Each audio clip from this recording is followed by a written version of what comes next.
One thing I didn't want is our daughter to start school. Yeah, when we're still living separately. Because I will now give the dad the responsibilities of now thinking of how to take her to school, and that's one thing I had said I don't want to. So I wanted to make this happen, whatever way, as soon as possible.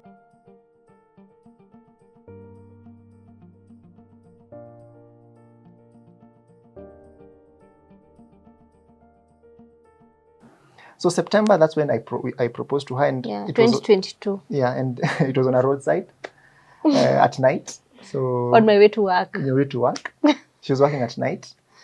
But anyway, so one thing is, I now started having these conversations with my uncle and my parents about these are the plans that we have, yeah. And once they decided, okay, we can actually support you, then we now had to. So my uncle now decided, okay, we are now going to collect a group of people, and we are going to go to their place and state our intentions. Yeah. So at that point, we had not. This is not the route we wanted, but now it's a good practice. It's good to actually follow through all these processes, because it kind of gives you like grounding. A grounding, basically, yeah. So we went through the rorashio, and the rorashio was now combined with, in Kikuyu, is it called the one that you take the mbuzi and the rorashio? Was it? No, the first one was the introduction and the booking of like booking me. Yes. Yes. And then now the second, I think we went there twice. Yeah. So now the second time was now when we went for the rorashio. Where it was not a big ratio. Yeah. It was just a small group of people who we just went to their place. And I saw her looking at me at the window, just waiting or hoping we're still coming. But it was a really nice experience. At least we went through these whole traditions before we actually engaged into the marriage. What you've forgotten to say was that he proposed in September 17, and that time he didn't have a job. Yeah. He used to do these data entry jobs, and he used to have like stack of papers like this where he would put in data, and then he would be paid like two shillings per form. So by the end of the month or even the week, I will only have 500 or 2,000. Yeah. So at the end of the most is 2,000. So this money is not even enough to do anything, even buy anything for the house. So it was really hard. But now, miraculously, can I say miraculously? Yeah. A job came. Like now, the same place I was working. But remember, you got the job after you proposed. Now the money that he got from the data entry, that's when now he went and bought a ring and proposed to me. And then he got a job actually the week before the introduction. They were supposed to come on 30th October. No, that year, first October, he got his job. He started his job in 26th September. So it was like things started aligning for us. After proposal now. We were actually going for the ratio without me having income. So it was just a matter of what are we even doing? But we just had this hope and this, we thought that things will work out. So I got that job on the 26th of September, and we actually went to their place on the 1st of October. So you see, things now, we feel like things are now starting to align. And now the job was now the same place I was doing, but now a better paying job. Yes, so that's, yeah. Yeah. So after the old traditional process, that's when you started to go the church way? So after the traditions, we still had a plan to go the DO direction. No, they were as in the wedding was supposed to happen, but them for his family and they had planned like they would come now the next year in April, and that time my daughter would have already started school now to do the ratio. Yeah, I think that time. Yeah. So for us, we wanted to finish everything by December, like apply for marriage certificate and get married. But now for his family, they wanted to push it to next year, so that at least we can have a big ratio, something grand. So for him, he went and told his family that he doesn't want that, and he wants us now to get married before at least our daughter goes to school. Yeah. And now that's when my dad was able to talk to the uncle and told him that, by the way, you guys don't have to do something big. Just collect a number of men from your family and I'll do the same. And then we come together and then we just have a small ratio. And then now maybe when he's more financially stable, now we can have something big. Yeah, so that at least you don't complicate stuff. And that's what they did. So they came. And we had already even applied for the marriage certificate. We were supposed to get married in December 16th. The day we booked for the interview. Yeah, so we found out that actually now they actually pushed the day of the interview, which was past now our wedding date. So now we had to postpone now the wedding to January 2023. Yeah. Amazing. I'm really loving your story. Someone Thank should you. write. You are the modern Romeo and Juliet. But anyway, so in 3 words for you each, how would you describe the feeling during your wedding? Now, when you finally made is this the swearing? The vows. Yeah, exactly. The vows. Yeah. So, in 3 words, how was the feeling? What was it like? What were you feeling at the moment? So for me, I felt it was Yeah. a finally moment. 3 words. The second one was, the first one was finally. The second one was happiness, and the third one was, I don't know how to say it. So I've said finally, happiness, and I just I just couldn't wait to spend the rest of my life with him after 6.5 years of dating. Yeah. Wow. Wow is the first one. The first one. Like I couldn't believe it. Wow, this is really happening. Yeah. And then I think I also say finally, like finally is now, we've now gotten to this point, and it's like we're now going to be together, like legally, we're going to now start living together. The third one is very hard for me as well. What other word can I say? I think. Were you scared of the responsibilities? I would say, actually, thank you. See now how we complement each other. So I think that is also one. Like we now have two people, because now she had also to stop working. We had discussed that because we have a baby along the way. Not along the way, sorry. We have a baby who's starting school, and we don't have the money to even have or hire, a nanny. She was going to be Plus, we were getting married, so this is a new experience for him as a dad. He hasn't lived with his daughter for so long. Then I was working long nights and long days. Like my shifts were really long, so I felt like. So I think for me, it's scared. Like now, how am I going to be able to meet up with now the expectations that are now in front of me? I have a daughter, I have a wife, and I have a job that I'm not sure about. So there was so much anxiety and doubt, but yeah. Interesting. Looking back, is there anything you wish you did differently during your wedding? Something of course. You should do this again and Yeah. For her, she's always told me until date. Yeah. So for me, now remember, because I feel like this, I can say it's poverty mentality, because now for us, because of the way we were so used being broke, and this wedding has come, I feel like the wedding was a good opportunity for us to go all out. And like for me, I would go for like a nice hairstylist. Like today, the way I've done my hair, I feel like I wish I went to my wedding like this. Because I feel like today I've actually made effort to look good. That time I didn't put much effort in looking good. I didn't get a hairstylist, so I just got someone from the salon to come and fix me, and she didn't know how to fix me the way I wanted to. The makeup also didn't come out the way I wanted it to.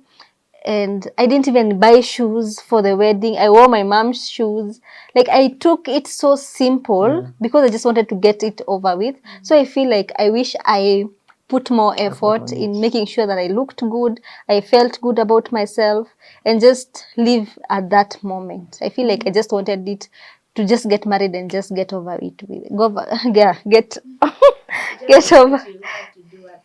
Yeah, that's something that I would want to change. So for me, what I can say, I don't know if you've had any wardrobe malfunction. I think this happened to both of us on the day of the wedding. Yeah. So for me, I think also for me, I also took it very simple. Like I didn't have a belt. So we had to compromise getting a belt last minute. Yeah. So there's a belt that I was given, a Maasai type of belt, but it was not strong. It was not like hooking. It was in brown. It was in brown. The suit is black. So I had to put on this belt, but now this belt was not holding my trouser tightly. So anyway, one thing I say is now when we were doing the dancing, and this is something that Yeah, when we went to the I keep reception. on rewatching the videos, and I'm like, no, I don't want to watch this.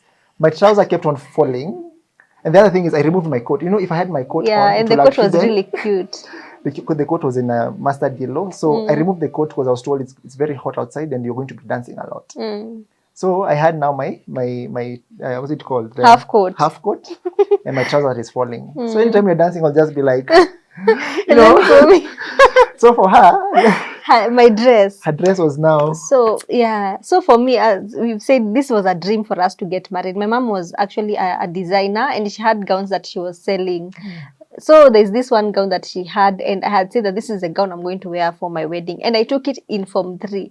I had that gown since like how many years before? So many years before, and I said that this is the gown I'm going to wear. So the way I had decided that we were going to like do it is not how it came out. So my mom had to do now last minute fitting. She had to put some stuff behind and in front. So that day we didn't realize that that dress is actually, when you go to dance, it will keep opening up. So it fell. Keep on. Yeah, it kept on falling on my shoulder and then coming out at the back. So we didn't really enjoy that reception. The And I dancing wish, was I think the hey. worst for us. And then to make matters worse, as we said, we made this very simple. We didn't even do any practicals. What? Not practicals. Practicing before. Yeah, practicing the dancing, the songs. Like even him, the songs that were being played. Yes, I'm the one who gave out the playlist. He didn't know the songs. So me, I'm singing, I'm vibing to the songs. He doesn't know the song. So yeah, we took it very simple. I And think if we were something to go else, back is maybe change those small parts and and also have a large bridal team. Yeah. For us, we just chose a bridal, Two people. Yeah, we just chose a best couple and our daughter. That's all. We didn't want any complications with fittings and everything. But we wish we actually had friends in. And then also something else. Our wedding had more family and older people than young people. Because now remember we are limited to only 100. Yeah. It was 100 or 150. I think 150, 75. Yeah, it was 7. Yeah, actually. 75, yeah. So you see, we put more family and older people into the wedding more than young people. So this wedding was, I wish we actually added young people and had a bridal team. After that, honeymoon. Did you go for the honeymoon somewhere? Yes, we went, but Yeah, no, that also goes back to us being broke. We don't have money. So so his uncle is actually the one who paid for us a honeymoon, and we went. Yeah, so we went to one of the hotels in Westlands. But now one thing that we also this is now a regret after. Yeah, we went with our daughter. We went with our daughter for the honeymoon. So, but it wasn't. I can't say it's a regret because we had a time to bond together after marriage. So and even after the funny thing is after the honeymoon, immediately in January I'm going back to work. Yeah, our daughter is going to school. So we had that time to bond together. So we went to a hotel in Westlands, and I think we spent 2 nights. Yeah, 2 nights. 2 nights, and it was a good experience for us at least.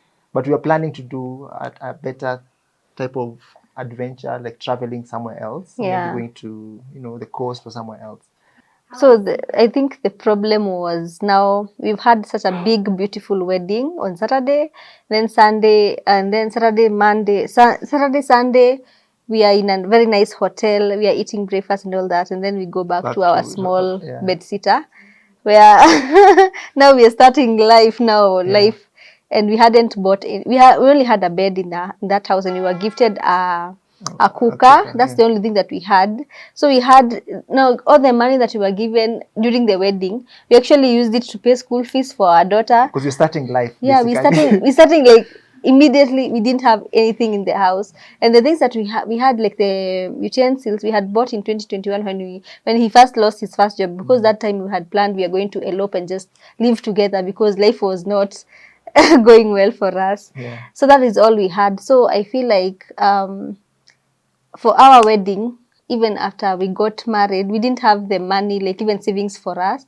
So all the money that we got for the wedding, within 2-3 months, it was over. What are some of the biggest lessons that you've learned about love and commitment in a relationship? So for me, I feel it's more on if you really love someone, and you're really committed to them, number one, I think for me, this is one thing that I've learned the first few years we've been together, living as a married couple, is understanding your partner. Yeah, like you can never expect your partner to be the same as you. Like everybody has their own personality, you know. So there's no way that you expect her to do things and tell her, like, you have to force her to do things that you want to do. And an example I can give is now, for example, I used to really enjoy watching movies, and I used to force her into watching movies with me. But sometimes she doesn't really want to actually watch them. It's the type of movie he wants me to watch. Yeah, so I'm trying to the movie I've watched before, and I used to have this dream of, if we get married, then what I'm going to do is we're going to watch this movie together. So you realize that I'm trying to force her into something that she doesn't really want to do, and that's just one example. There's so many other different things that I've understood. And also commitment. It's one thing that you need to commit to this person throughout. Like there's no backing out of this. I know there are so many times where you feel, hey, mtu amekufikisha mwisho, but at the back of your mind you keep reminding yourself, this is the person that I've decided to commit my life with, and this is someone that you went all through these ups and downs with, and you want now to stop now. It doesn't really make any sense after going through all this. So for me, I can say those are the two things that I've learned the past 2 years that we've been married. Yeah. So for me, even that's something I wrote on the caption that when we were celebrating our 2nd year anniversary, is that I've learned that I need to love him the way he wants to be loved, not how I think he should be loved. Because I can love him the way I feel like I should love him, but he might not reciprocate that love. He might not appreciate it because that's not how he wants to be loved. And that's where now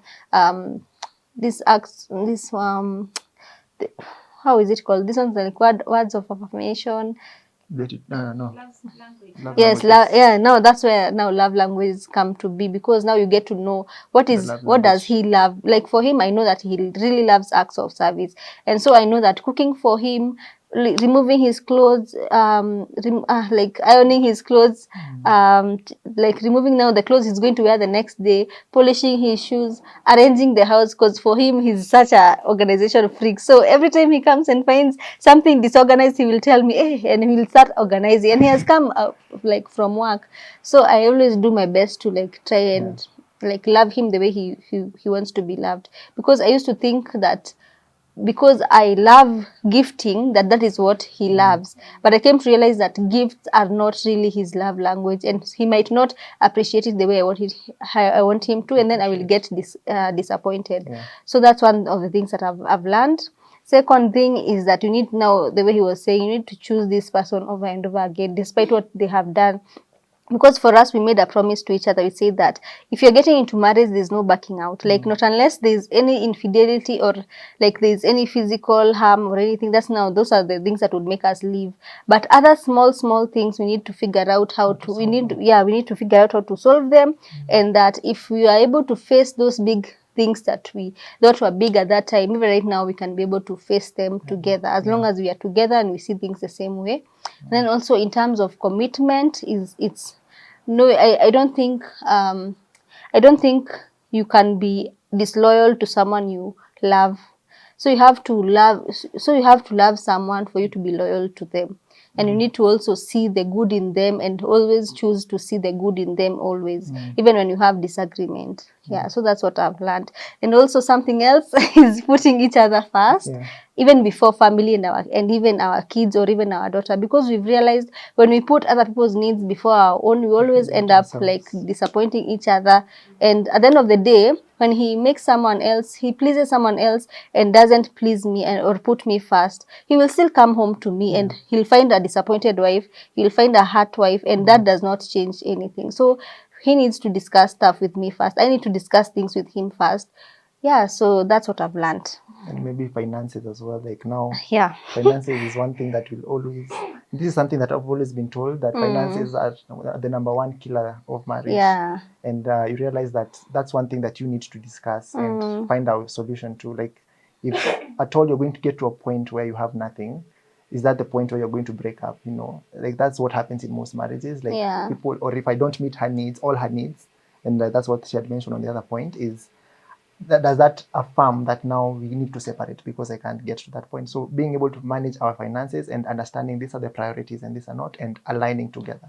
I think that's one thing that I can also note down as something that we've learned. What would you advise couples who are in long-term relationships and are looking forward to getting married as well?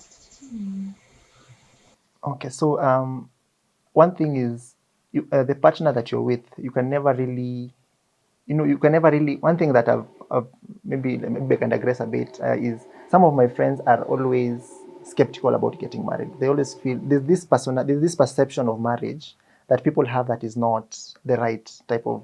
They always think marriage is for people who are wamefungiwa. It's like you're in well, I A don't know. cage. You're in a cage, like you have someone who is telling you what to do, And that is one thing that people are afraid of. Like they're afraid of getting into marriage because they feel that what taken in form of a cage. But that's not the case because not all marriages are like that, yeah. And it's how you make your marriage.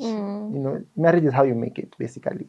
So you can decide to make it that way. And one thing is about communication. Like if you communicate well with your partner and say this is how I want our marriage to be, then it's going to be much easier. So for anyone who's out there and who's watching this, what I can say is if you have a partner and you want to get into a long term or get into marriage with this person, make sure first of all you're able to understand them at their level, number one.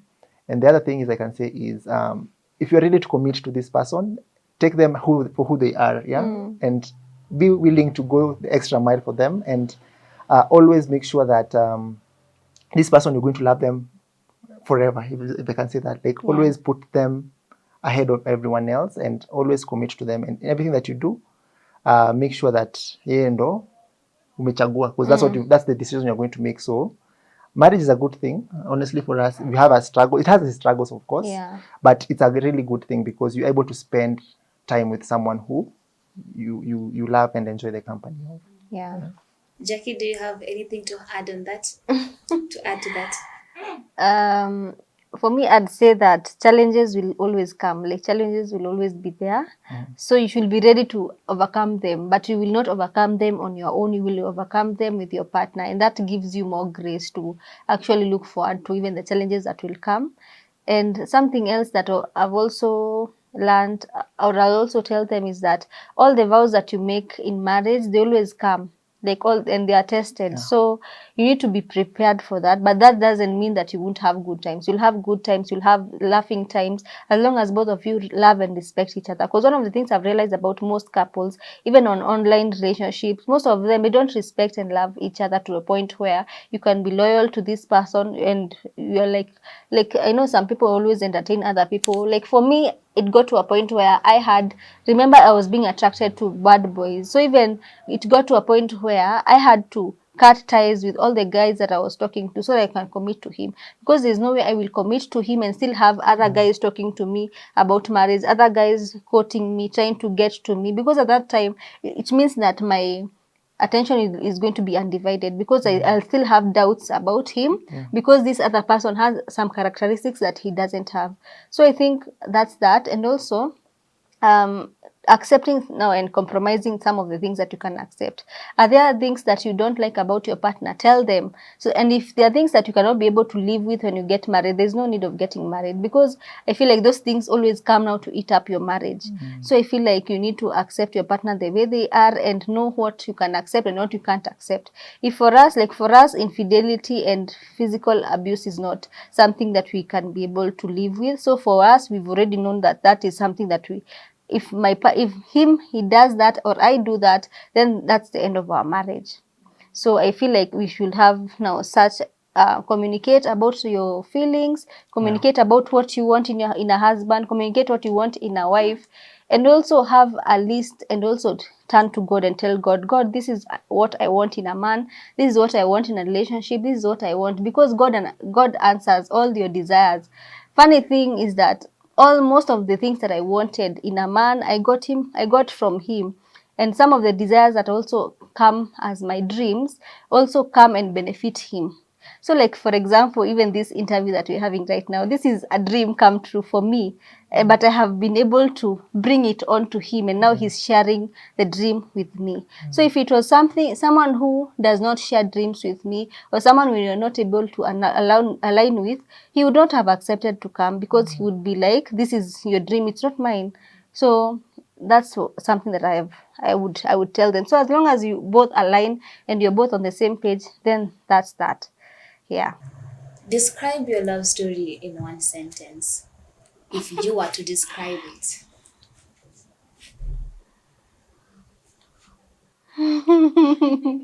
Our love story. Yes. Do you want me to start? Yeah, start please. So I think, okay, for me, in one sentence, I can say, One word. one word. Oh, okay. So it's been a journey where we have gone through our ups and downs. It has been a journey. It has not been an easy. Okay, this is longer. It's longer than one sentence. Just say it. It's been a journey that has so many challenges and has many ups and downs. But one thing I can say is we've always kept God at the center. And one thing is we've seen His mercy in our lives now that we are already married. So it's a journey that is a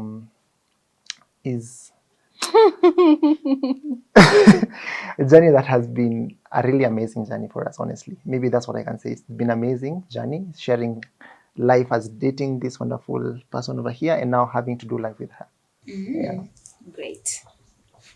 So would you repeat your question again? If you can describe your love story in one sentence, come on, one word is good for you, well and good. I would say our love story is different.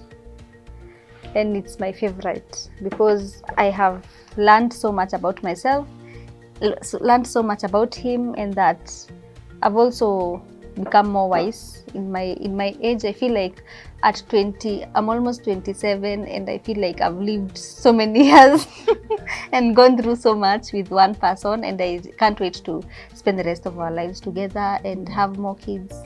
Yeah.